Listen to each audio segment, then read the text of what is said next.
नमस्कार दोस्तों, मैं श्रीकांत कुलकर्णी आप सभी का स्वागत करता हूं श्री क्रिप्टो में। आज की डेट है 27 अगस्त 2021, शाम के 7:30 बज रहे हैं। चलिए आज के एपिसोड की शुरुआत करते हैं। हम पहुंच गए हैं coinmarketcap.com पे। चेक करते हैं क्या हाल है क्रिप्टो करेंसी मार्केट का। 11,446 क्रिप्टो करेंसीज टोटल अवेलेबल है। करीब 30 या फिर 40 क्रिप्टो करेंसीज अभी रिसेंटली आज एक दिन में रजिस्टर हुई है यहाँ पे। 399 क्रिप्टो करेंसी एक्सचेंजेस है, तो 2 एक्सचेंजेस की बढ़ोतरी हुई है। मार्केट कैप है $2.036 ट्रिलियन, 105 बिलियन डॉलर्स का ट्रेडिंग वॉल्यूम है। मतलब 24 घंटों में 105 बिलियन डॉलर्स का ट्रेडिंग हुआ है सारी क्रिप्टो करेंसीज को मिला के। बिटकॉइन का डोमिनेंस है 43.7% और इथेरियम का है 18.2%। टोटल मार्केट कैप चेक करेंगे तो $2.04 ट्रिलियन पे पहुंच गया है। थोड़ा सा बढ़ा हुआ है, 1% से मार्केट ऊपर आया है कल के हिसाब से। लेकिन कल का मार्केट जो था वो परसों के हिसाब से काफी नीचे आ गया था, तो ये 1% ओके है, मतलब बहुत ज्यादा नहीं बढ़ा है। चेक करते हैं टॉप 10 क्रिप्टो करेंसीज। बिटकॉइन है फर्स्ट रैंक पे $47,313 पे, 0.11% से बढ़ा है 24 घंटों में, 0.81% से कम हुआ है 7 दिनों के हिसाब से। दूसरे नंबर पे इथेरियम $3169 पे है, रादर $3180 पे है। 1.5% या फिर 0.25% से बढ़ा हुआ है 24 घंटों में और 2.12% से कम हुआ है 7 दिनों में। कार्डेनो है थर्ड रैंक पे, एडीए $2.78 पे है, 6.59% से बढ़ा है 24 घंटों में, 8.53% से बढ़ा हुआ है 7 दिनों के हिसाब से। चौथे नंबर पे बीएनबी मतलब बाइनेंस कॉइन $483 पे है, 1.7% से कम हुआ है 24 घंटों में और 11.37% से बढ़ा है 7 दिनों के हिसाब से। टेदर है 5वें नंबर पे, स्टेबल कॉइन है तो $1 पे है। रिपल एक्सआरपी जो है वो छठे पायदान पे, $1.12 1% से बढ़ा हुआ है 24 घंटों में और 10.8% से कम हुआ है 7 दिनों में। डोज कॉइन 7वें नंबर पे $0.2764 पे है, 0.74% से बढ़ा है 24 घंटों में और 14.62% से कम हुआ है 7 दिनों के हिसाब से। यूएसडीसी मतलब ऑरेक्स स्टेबल कॉइन $1 पे है 8वें नंबर पे। पोल्का डॉट अभी फिलहाल 9वें नंबर पे है, $25 के आसपास प्राइस है, 2.71% से बढ़ा है 24 घंटों में और 9.31% से कम हुआ है 7 दिनों के हिसाब से। सोलाना है 10th नंबर पे, $80.85 पे है, 9.11% से बढ़ा है 24 घंटों में और 11.04% से बढ़ा है 7 दिनों के हिसाब से। हमारे टॉप 10 क्रिप्टो करेंसीज चेक करके हो गए हैं, हम लोग आगे बढ़ सकते हैं। क्रिप्टो करेंसी दुनिया के खबरें चेक कर सकते हैं। Record $900 million month for NFT sales as crypto punks go stratospheric. अब ये रिकॉर्ड $900 मिलियन मंथ मतलब क्या कि NFT के सेल्स का टोटल वॉल्यूम इस महीने में $900 मिलियन पहुंच गया है अगस्त में, और $900 मिलियन मतलब और $100 मिलियन ऐड हो गए तो $1 बिलियन हो जाएगा। वो बहुत बड़ी बात है।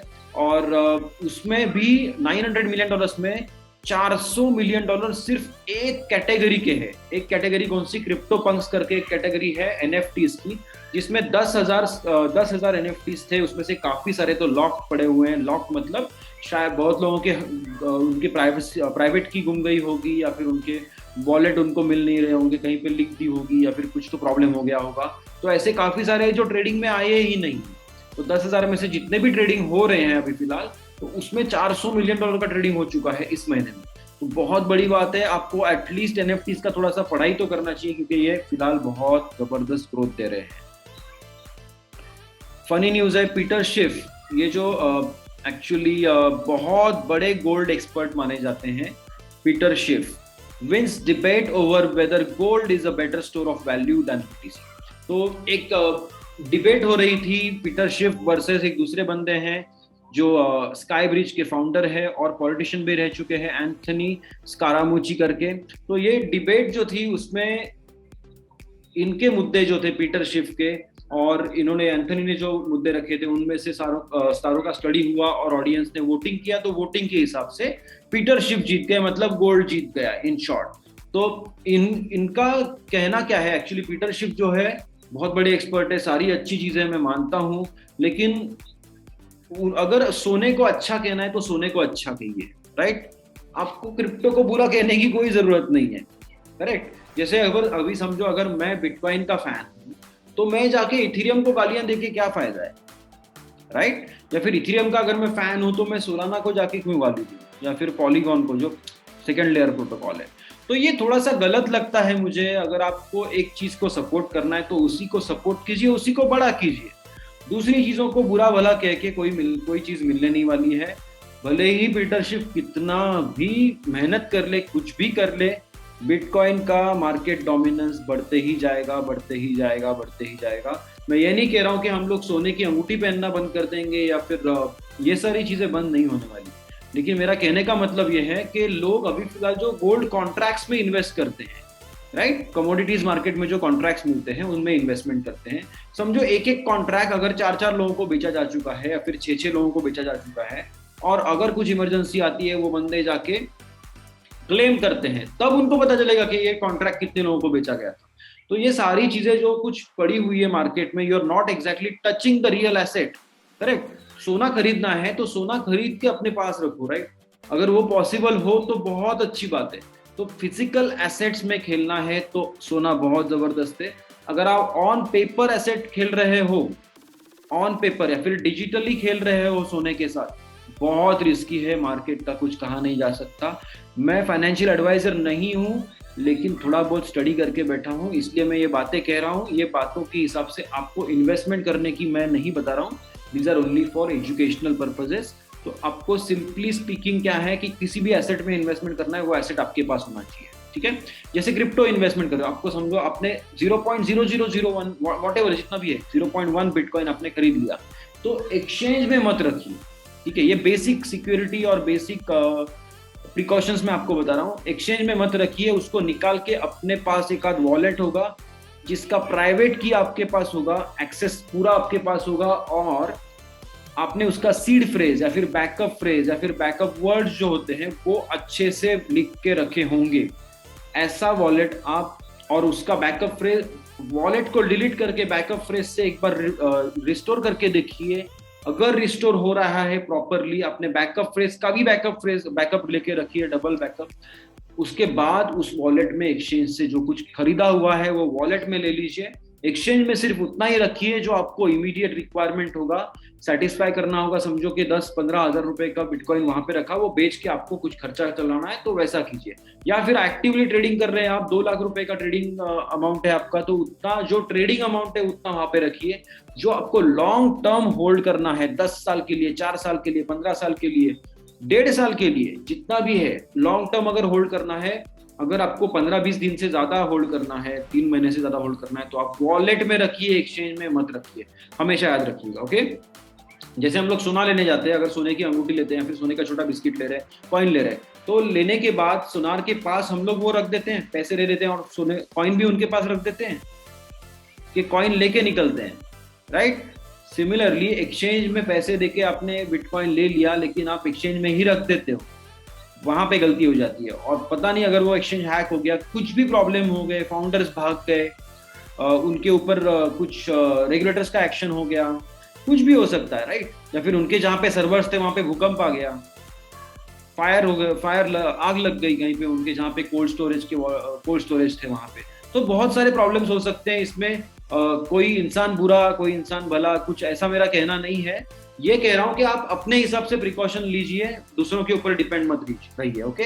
तो यही कहना है, पर्टिकुलर रहिए अपने इन्वेस्टमेंट्स के हिसाब से, पहले पढ़ाई कीजिए अच्छे से। मैं नहीं कह रहा हूं कि आप जाके अभी कुछ खरीदिए सोना या फिर चांदी या फिर बिटकॉइन, मैं इतना ही कहूंगा हर बार, आप सिर्फ पढ़ाई कीजिए, आपको समझ में आ जाएगा आपको कौन सी स्टेप लेनी है और किस दिशा में जाना है। सर्वेलेंस स्टेट, ये भी बहुत बुरी न्यूज है, okay. Australian police given sweeping new hacking powers. तो ये जो न्यूज हेडिंग पढ़ के आपको जितना समझ में आ रहा है ना, इतनी बुरी न्यूज नहीं है, इससे बहुत भयंकर बुरी है। क्योंकि मैं जब डेप्थ में जाके आपको समझाऊंगा कि इसका मतलब क्या निकल रहा है ओवरऑल, या फिर उन्होंने एग्जैक्टली क्या किया है, तो कोई भी नॉर्मल बंदा टेंशन में आ जाएगा। लेकिन बहुत सारे लोगों को ये पता ही होगा ऑलरेडी कि जो अपनी इंटेलिजेंस एजेंसीज होती है वो तो आपका अकाउंट कहीं से भी चेक कर सकती है, या फिर नॉर्मल अथॉरिटीज ने भी अगर रिक्वेस्ट भेज दिया इस सोशल मीडिया प्लेटफॉर्म को कि भाई ये ऐसा ऐसा बंदा है, इनके ऊपर इंक्वायरी चल रही है, आप डेटा भेजिए, तो भेज देते हैं, करेक्ट। तो वो एक अलग साइड हो गया, लेकिन ये जरा अलग ही लेवल का चीज है, बताता हूँ। तो इनका मतलब क्या है यहाँ पे कि ऑस्ट्रेलिया में जो पुलिस है उनको हैक करने के राइट्स दे दिए गए हैं, हैक करने का राइट्स दे दिया। मतलब आगे इसका मतलब समझाता हूँ। अब तक क्या होता था कि वारंट का मतलब क्या होता है नॉर्मली, कि डेटा एक्सेस या फिर इंक्वायरी या फिर सर्च वारंट जैसे कहते हैं ना, तो पहले सर्च वारंट होता था, या फिर एक नॉर्मल वारंट, अरेस्ट वारंट होता है, और भी कुछ टाइप्स होते हैं। लेकिन तो इन्होंने अभी 3 टाइप के नए वारंट लॉन्च किए हैं। एक है डेटा डिसरप्शन वारंट, दूसरा है नेटवर्क एक्टिविटी वारंट, और तीसरा है अकाउंट टेक ओवर वारंट। इनके नाम से ही आपको पता चल रहा है। डेटा डिसरप्शन वारंट आपको उनको क्या अलाउ करेगा, एक तो आपका क्या डेटा कहाँ पे अवेलेबल है वो कलेक्ट कर सकते हैं, डिलीट कर सकते हैं, या फिर उसमें जो चाहिए वो चेंजेस कर सकते हैं। तो आपका ऑनलाइन एग्जिस्टेंस, आपको लग रहा है कि वो ऑनलाइन एग्जिस्टेंस आपका है, लेकिन ऑस्ट्रेलिया में अगर आप रहते हो तो वहां की एजेंसी अभी कुछ भी कर सकती है। दूसरा नेटवर्क एक्टिविटी वारंट, मतलब आप कौन सी वेबसाइट पे जाते हो, आप कौन से ऐप पे कितने बजे जाते हो, क्या करते हो, आपका वहां पे क्या क्या डेटा स्टोर्ड है, या फिर आप वहां पे क्या क्या काम करते हो, सारी चीजें वो आपके यहाँ से उठा सकते हैं। और ये तो सबसे भयंकर है, अकाउंट टेक ओवर वारंट, मतलब आपका सोशल मीडिया, आपका कोई भी ऑनलाइन अकाउंट, कोई भी किसी भी टाइप का प्रोफाइल ऑनलाइन जो भी है, वो डायरेक्टली वो अपने कंट्रोल में लेने का उनको अभी हक दे दिया गया है। मतलब समझो आपका एक्स नाम का कोई भी एक सोशल मीडिया प्लेटफॉर्म ले लेते हैं, किसी का नाम लेने में मजा नहीं आ रहा है, तो एक सोशल मीडिया है, समझो मैं मेरा ही ले लो, ओके, मैं एक्स मीडिया पे हूँ, मेरे समझो के 2 लाख फॉलोअर है, या फिर समझो 50,000 फॉलोअर है, प्रैक्टिकली सोचना है तो 30,000 फॉलोअर है, ओके। तो जो मेरे पास ऑलरेडी है कुछ प्लेटफॉर्म्स पे, तो 30,000 फॉलोअर्स है मेरे, और मुझे कुछ हो गया, या फिर समझो मुझे मेरे ऊपर इंक्वायरी चल रही है, या फिर इनको चाहिए कि मैंने कुछ अलग अलग बोला है, ऐसा उनको दिखाना है जो मेरे एक्चुअली बिलीफ सिस्टम के खिलाफ है, तो वो लोग मेरा अकाउंट हैक करके कुछ भी पोस्ट कर सकते हैं ऑन माई बिहाफ। और मेरे फॉलोअर्स को क्या लगेगा कि ये श्रीकांत कुलकर्णी लिख रहा है। तो ये सबसे डेंजरस वाला ये है, ये भी। और ये जो है डेटा डिसरप्शन वारंट भयंकर है, मतलब कि आपका डेटा वो ऑनलाइन जाके वो चेंज कर देगा, डेंजरस है। मतलब समझो कि आप थे आप समझो कि पेरिस में थे, ओके, और उस टाइम पे जर्मनी में कुछ क्राइम हुआ है जिसके लिए फिजिकल वहां पे होना जरूरी है, और उसकी केस आपके ऊपर थोप दी गई है। ये मैं एग्जांपल दे रहा हूँ, ये ऑस्ट्रेलिया के बारे में है, लेकिन समझिए कि इंटरनेशनल ऐसा केस चल रहा है कि आप पेरिस में थे फ्रांस में, और कुछ क्राइम हुआ है जर्मनी में जिसके लिए आपका वहां पे फिजिकली होना जरूरी है। और अगर वो एजेंसी आपको फ्रेम करना चाहती है तो वो आपका जो लोकेशन स्टोर्ड होता है, जिस किसी सर्वर पे होगा, उनका भी नाम नहीं लेना चाहता हूँ, तो वहां पे जाके ये एजेंसीज वो डेटा चेंज कर देंगी इसके थ्रू, डेटा डिसरप्शन वारंट। या फिर आपने चेक इन किया होगा समझो अपने सोशल मीडिया पे कि मैं यहाँ पे आ गया था, मैं यहाँ पे गई थी, फोटो डालेंगे, ये करेंगे, वो करेंगे। ये जो प्रूफ्स थे आपके पास कि मैं वहां पे थी, या फिर मैं वहां पे था, जर्मनी में नहीं था, वहां पे था, वो प्रूफ आपके पास रहेंगे ही नहीं, राइट। तो ये टाइप का जो राइट्स दिया है, मैं ये नहीं कह रहा हूँ कि हर बार इसका इस्तेमाल बुरा होगा, लेकिन पॉलिटिकली इन्फ्लुएंस्ड अगर वहां की अथॉरिटीज हो सकती है कभी भी, जो कभी भी हो सकता है, कहीं भी हो सकता है, किसी देश के बारे में बोलना नहीं चाहिए, लेकिन मतलब किसी पर्टिकुलर देश के बारे में ये नहीं है, कहीं पे भी हो सकता है। तो ये बहुत भयंकर चीज डेवलपमेंट है, हमें इससे दूर रहना चाहिए। और मैं तो कहता हूँ, यहाँ तक जाके कहूंगा कि अभी फिलहाल नहीं, लेकिन अगले आने वाले 1-2 चुनाव के बाद, भारत में नहीं कह रहा हूँ, बाकी पूरी दुनिया में धीरे धीरे प्राइवेसी एक ऐसा मुद्दा हो जाएगा कि जिसके ऊपर इलेक्शन लड़े और जीते या फिर हारे जाए। प्राइवेसी, आप लिख लीजिए मेरा ये मुद्दा, प्राइवेसी सेंट्रिक अगर पॉलिसीज कोई भी गवर्नमेंट बनाने की प्रॉमिस दे रहा है तो वो जीतेंगे। अभी नहीं, अभी तो जनता जाग रही है, धीरे धीरे जनता जाग जाएगी तब वो। आगे बढ़ते हैं। Turkish prosecutors investigate alleged $119 million Dogecoin mining scam.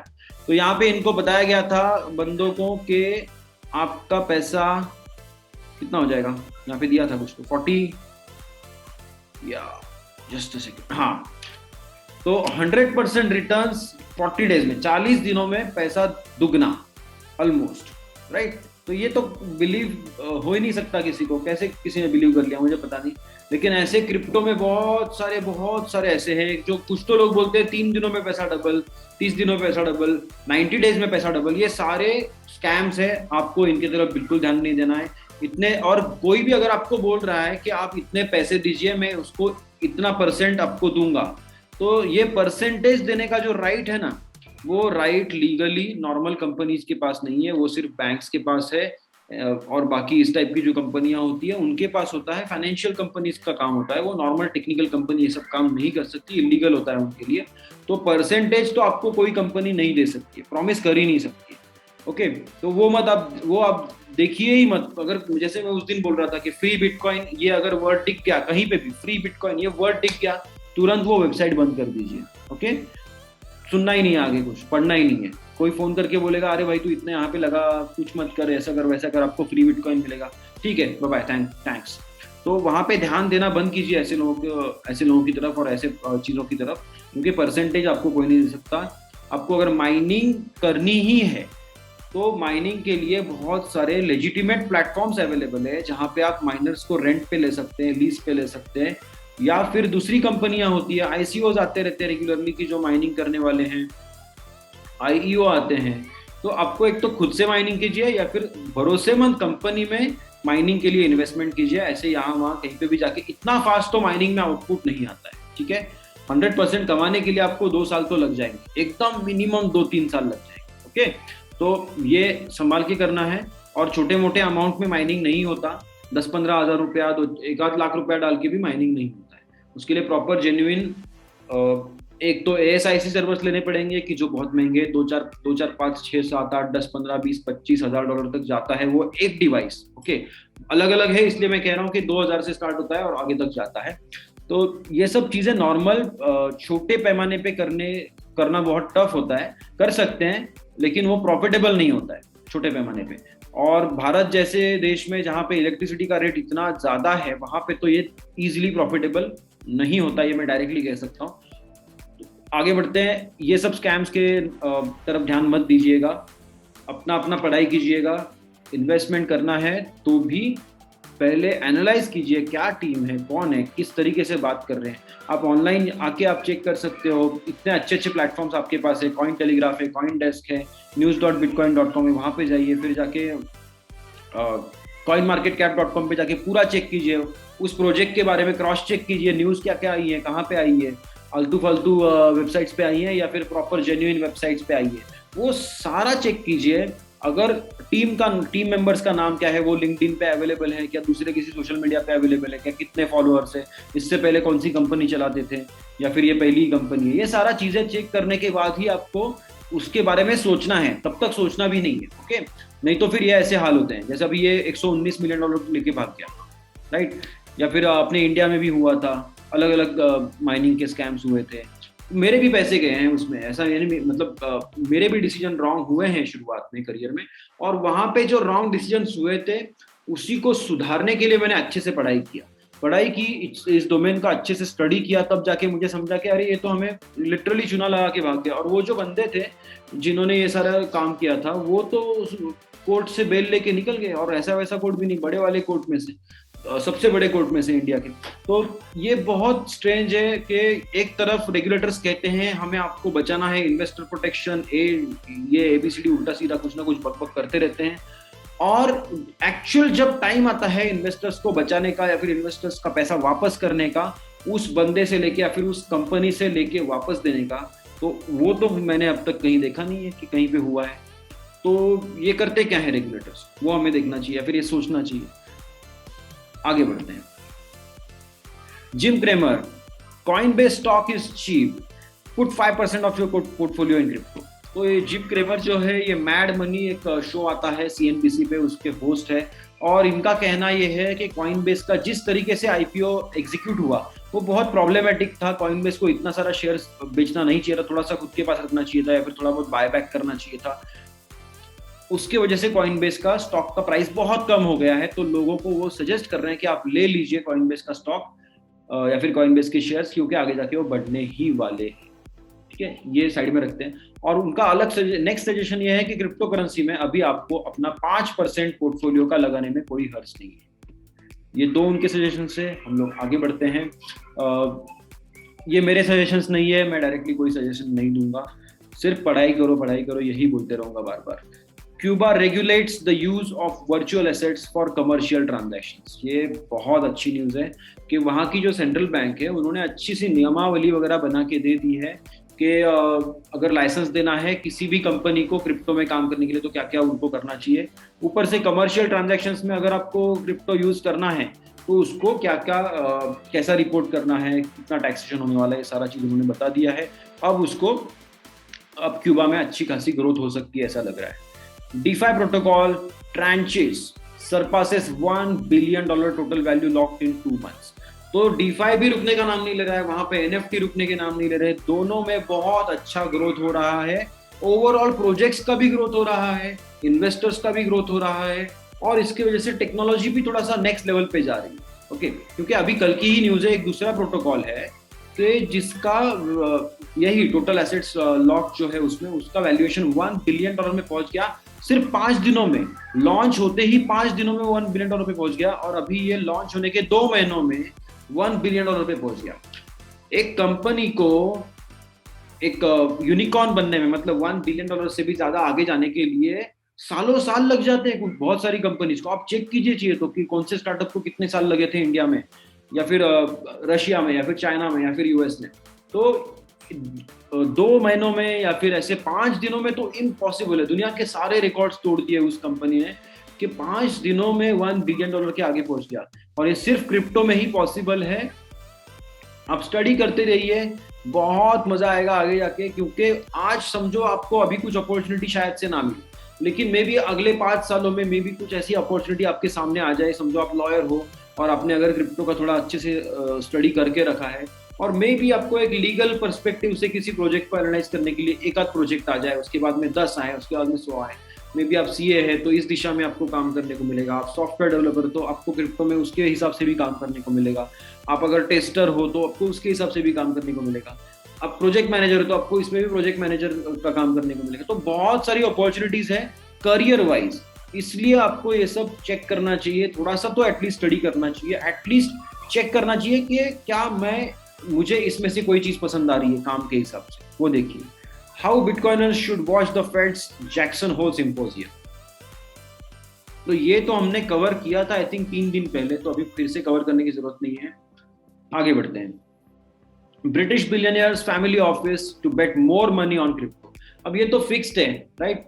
फिर भी ये कौन है? ये साइमन निक्सन है, और इनका सीक कैपिटल करके कंपनी है, फैमिली ऑफिस है, और $1 बिलियन से भी ज्यादा एसेट्स हैं उनके पास। तो उसमें से वो जो उनका क्रिप्टो पोर्टफोलियो है, समझो कितना है उन्होंने बताया नहीं है, समझो X% था, तो वो X plus something extra percent अभी बढ़ाने वाले हैं। और overall family offices around $6-7 trillion का एसेट्स मैनेज करते हैं, अलग अलग फैमिली ऑफिसेस। तो धीरे धीरे मुझे लग रहा है उनका भी जो बहाव है पैसे का, वो भी धीरे धीरे क्रिप्टो की तरफ थोड़ा सा आएगा। और ये न्यूज लिटरली मैं कह रहा हूँ, इसके बाद धीरे धीरे और अगर पैसा आता है तो जो सब लोग सोच रहे हैं कि नवंबर-दिसंबर तक बिटकॉइन और अदर क्रिप्टो करेंसी टॉप के आसपास जाएंगे, तो शायद वो हो सकता है। अगली न्यूज की तरफ बढ़ते हैं। Rise of fake crypto trading bots. तो ये तो बहुत डीपली कवर करने लायक टॉपिक है, ऐसा सबको लगेगा, राइट? लेकिन नहीं है। आपको सीरियसली मैं कह रहा हूँ, कोई भी अगर आपको बोल रहा है कि भाई यहाँ पे इतने पैसे लगाइए, उतने पैसे लगाइए, आपका बाइनेंस में रखिए या फिर वहां पे उस एक्सचेंज में रखिए और आपका आईडी हमें दीजिए, ये अगर किसी ने आपका आईडी मांग लिया, आपको उसी सेकंड कॉल कट कर देना है। उस सामने से अगर मीटिंग चल रही है वहां से निकल जाना है, क्योंकि आपको अपना आईडी देने की कोई जरूरत ही नहीं है ना किसी को। अगर क्रिप्टो ट्रेडिंग बॉट है तो अगर समझो ऑटोमेटेड है, तो मतलब ये इतना ऑटोमेशन की हमें जरूरत नहीं है बोल देना। ओके, उनको क्या कहना है, आप मुझे ऐसा वर्जन दीजिए कि मैं उसको रन करूंगा, उसमें मेरे सारे ट्रेड की डिटेल मैं डालूंगा मेरे हाथ से। या फिर आपको क्या करना है, जो एक्सचेंज में आप है वहां से आपको सिंपली आपका ट्रेड का जो पूरा शीट है वो एक्सपोर्ट करना है और वहां पे बॉट में इंपोर्ट कर देना है, ठीक है? फिर बॉट डिसाइड करेगा कि अभी इसमें से ये बेचना है, उसको ये करना है, तो वो कीजिए ना। आपको बॉट के लिए आपके लॉगिन क्रेडेंशियल देने की जरूरत ही नहीं है, ठीक है? तो आपको ये दोनों अलग अलग चीजें रखनी है। बॉट चाहिए तो आप अलग कंप्यूटर पे रन कीजिए और आपका एक्सचेंज अलग कंप्यूटर पे रन कीजिए। आपको रिस्क कम करने हैं, आपको प्रॉफिट बढ़ाना है, मालूम है मुझे, लेकिन बॉट वगैरह यूज करके प्रॉफिट बढ़ाने में इतना भी जरूरत नहीं है। आप थोड़ा सा अगर विजन थोड़ा सा भी लॉन्ग टर्म रखेंगे, मतलब 3 साल, 2.5 साल, 3.5 साल, 4 साल, 5 साल, ऐसा अगर आपका विजन है तो पक्का आपको बॉट्स की तो एटलीस्ट जरूरत नहीं है। अगर आपका शॉर्ट टर्म विजन है तो अच्छी खासी कंपनी ढूंढिए कोई जो इसमें काम करती होगी, उनको दे दीजिए अपने एसेट्स मैनेज करने के लिए, या फिर आप डेवलपर्स बिठा के अपना बॉट बना लीजिए, कौन सी बड़ी बात है, राइट। तो क्योंकि आपके पैसे जो वेस्ट हो जाएंगे दूसरे कंपनी के बॉट्स में, या फिर समझो वो फेक बॉट्स होंगे, तो कोई फायदा ही नहीं है उस चीजों का। इतना ऑटोमेशन की हमें जरूरत नहीं है अभी फिलहाल। इतना शॉर्ट टर्म विजन अगर आपको रखना है तो आपको क्रिप्टो में एंट्री मारनी ही नहीं है, क्रिप्टो मार्केट्स में। आपको थोड़ा सा लॉन्ग टर्म विजन रखना है, जैसे मतलब समझ लीजिए आज आपने खरीदा कुछ, तो कल समझिए 15% से डाउन हो गया वो पर्टिकुलर एक एसेट, आप वहीं पे बेच देते हो और फिर 4 घंटों बाद वो 20% अप हो जाता है, तो फायदा क्या है, राइट। तो इतना शॉर्ट टर्म विजन मत रखिए। लॉसेस तो आपको थोड़ा बहुत बेयर करना पड़ेगा शायद से, लेकिन थोड़ा विजन मीडियम टर्म एटलीस्ट रखिएगा, 1-2 साल के हिसाब से आपको जरूर फायदा होगा। लेकिन ये सब चीजों में मत पड़िए, ऐसा मुझे तो पर्सनली लगता है। ओके, आगे बढ़ते हैं। माइनिंग स्कैम्स और बॉट्स दूर रहिए। और किसी ने भी अगर आपको बोला फ्री बिटकॉइन, ये वर्ड अगर बोला, फ्री बिटकॉइन या फिर फ्री ये टोकन, फ्री में वो टोकन, फ्री में वो कॉइन, फ्री में ये कॉइन, कोई जरूरत नहीं आगे डिस्कशन बढ़ाने की, निकल जाइए। बिलबोर्ड होते हैं, एयर ड्रॉप्स होते हैं, प्रॉपर बाउंटी प्रोग्राम्स होते हैं, तो उसमें पार्टिसिपेट कीजिए ना। ये सामने से ये नहीं होता, नॉर्मली नहीं होता। Okay, billboard calls out Alabama senator for blocking infrastructure bills crypto amendment. तो क्रिप्टो करेंसी का जो लैंग्वेज यूज किया था क्रिप्टो करेंसी के बारे में इंफ्रास्ट्रक्चर बिल में, अमेरिका के $1.3 ट्रिलियन का बिल है जिसको पास कराना मैंडेटरी है। ओके, तो उसमें डिस्कशन वगैरह चलेंगे, सब चलेगा, लेकिन वो बिल पास कराना मैंडेटरी हो गया ऑलरेडी, तो वो तो पास होगा ही। लेकिन उसमें जो लैंग्वेज करेक्शन के लिए अमेंडमेंट था उसको यूनानिमसली पास होना चाहिए था। मतलब समझिए कि 500 मेंबर है उनके पार्लियामेंट में, समझ लेते हैं, तो 500 में से 500 लोगों को वोट करना है हाँ, अदरवाइज वो चेंज नहीं होगा। और ये एक अकेले महाशय है सीनेटर शेल्बी करके, इन्होंने वोट ना कर दिया, उसकी वजह से वो अमेंडमेंट नहीं हुआ। इसके वजह से क्रिप्टो करेंसी दुनिया में थोड़ी सी खलबली मची हुई है अमेरिका के। ओके, क्योंकि वहां पे भले ही आप डेवलपर हो, भले ही आप माइनर हो, भले ही आप कुछ भी काम कर रहे हो क्रिप्टो में, आपको रिपोर्टिंग करने हैं सारे ट्रांजैक्शन। मतलब माइनर थोड़ी ना खुद के ट्रांजैक्शन खुद करता है, वो तो सिर्फ माइनिंग कर रहा है, लेकिन वो नहीं, इनको समझना ही नहीं है। तो वो सारी चीजों की वजह से अभी वो इंफ्रास्ट्रक्चर बिल प्रॉब्लम में आ गया है, और इन जैसे लोगों को अभी स्ट्रेट अवे फाइट करने के लिए लॉबिस्ट काफी सारे बन गए हैं क्रिप्टो में भी, और इनका तो कैंपेन ही चल रहा है, डोंट किल क्रिप्टो। तो देखते हैं अभी आगे जाके कि ये अमेंडमेंट हो पाता है या नहीं हो पाता है, क्योंकि अभी भी स्कोप है, लेकिन अभी ये और कॉम्प्लिकेटेड हो गया है अमेंडमेंट करना, मतलब चेंज लाना। Three Arrows Capital CEO, very bullish on Dogecoin, sees no risk of Doge ever having any regulatory issues. तो Three Arrows Capital है, 2012 में स्थापित हुआ था सिंगापुर में, मॉनेटरी अथॉरिटी ऑफ सिंगापुर जो है MAS में रजिस्टर्ड है एज अ फंड। तो ये हेज फंड है और क्रिप्टो में भी इन्वेस्टमेंट्स करते हैं, और इनका कहना है, इनके CEO का, कि डोज कॉइन बढ़ेगा ही बढ़ेगा, क्योंकि उसमें फीस बहुत कम है, उसमें अडॉप्शन ऑलरेडी बहुत ज्यादा है, और लोगों में पेशेंस भी बहुत ज्यादा है डोज कॉइन की वजह से।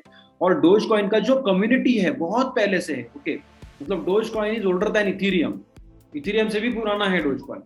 और जैसे इथीरियम में भी कोई लिमिटेशन नहीं है, इथीरियम में कोई हार्ड कैप या फिर कितने इथीरियम बनेंगे इसमें कोई लिमिट नहीं है, वैसे ही डोज कॉइन में नहीं है। आप यहाँ पे चेक कर सकते हैं।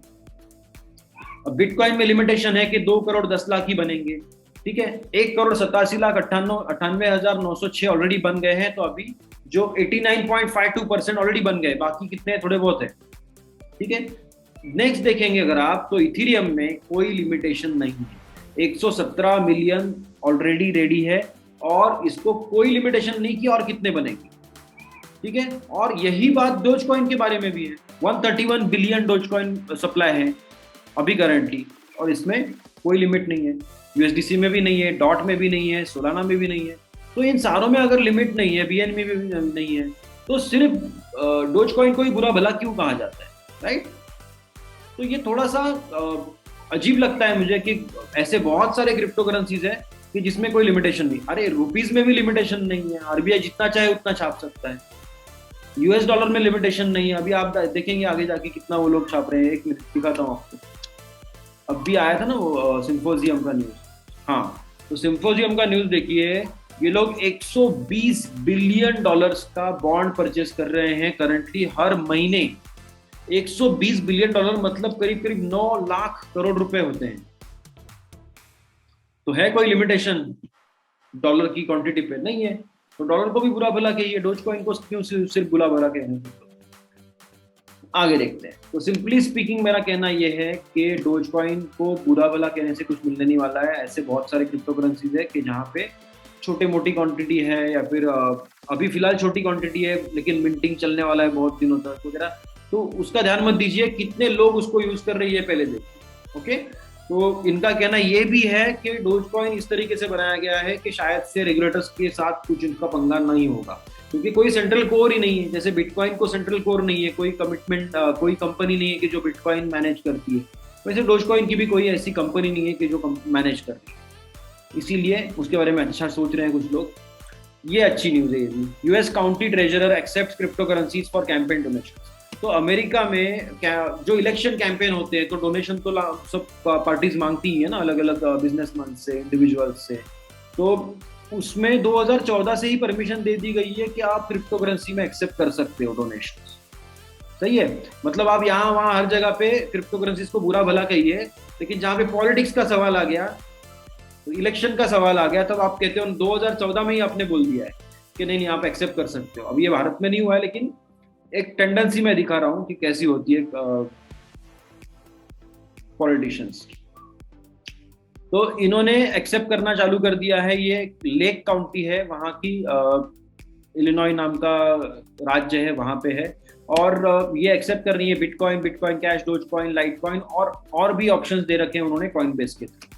तो इन शॉर्ट क्या है कि अभी धीरे धीरे ये ऐसे ही होगा।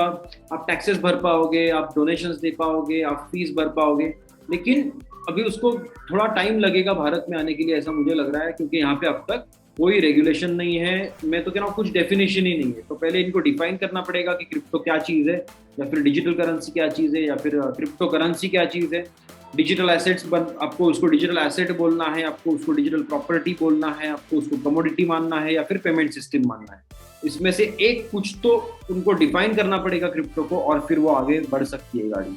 ठीक है, इसी अच्छे नोट पे आज हम लोग पूर्ण विराम ले लेते हैं। उसके पहले जस्ट एक बार मैं कॉइन मार्केट कैप रिफ्रेश करता हूँ और आपको बताता हूँ कि 27 अगस्त 2021 को शाम को 8:03 पे बिटकॉइन था $48,028 पे।